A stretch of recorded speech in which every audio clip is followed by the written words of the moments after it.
ballpen. Bawal po gumamit ng lapis, pati yung mga ballpen na nabubura. Dapat po hindi nabubura yung ballpen, yung ink na gagamitin nyo. Kasi may mga ibang ballpen na may pambura, di ba? Parang lapis na rin. Bawal po yun. Hindi po pwedeng nabubura yung ink ng ballpen.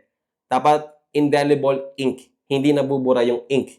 So, hindi po pwedeng gumamit ng lapis sa manual recording sa ating books of accounts. Ngayon, anong books of accounts po ba, sir? Ano-ano po bang mga books of accounts ang gagamitin ko? So, ang nire-recommend po namin sa mga non-BAT, magkaiba po kasi ang non-BAT bookkeeping sa BAT bookkeeping. Ang nire-recommend po namin sa mga non-BAT muna, meron kayong cash disbursements journal, yung mga 14 columns or higher, depende sa ilang columns yung gagamitin nyo. So, ang tawag po natin dito sa practice ay Cash Disbursements Journal or CDJ. Dito po natin nire-record yung mga cash disbursements transactions. Whether cash or check, parehas na po yan.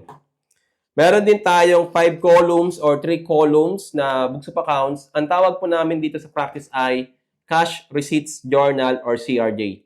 Dito natin nire-record yung mga pumapasok na pera. Whether loan or cash collections from customers or sales transactions.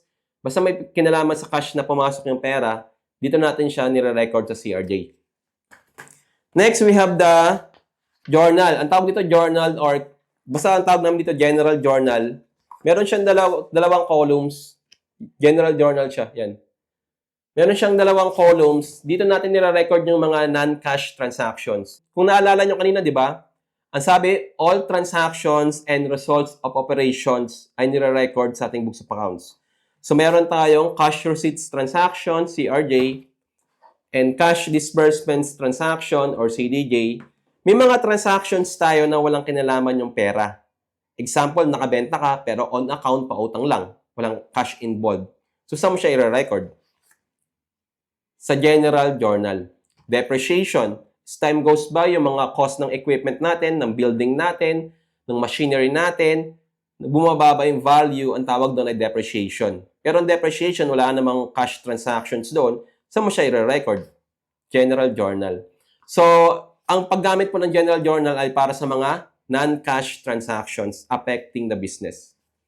Next, yung general ledger natin. Pang general ledger po natin makikita nyo yan. Yan yung columns natin. Dito po natin sinasummary yung mga na-record natin dito sa Cash Disbursements Journal, Cash Receipts Journal, tsaka General Journal. Sinasummarize po natin dito yun sa General Ledger.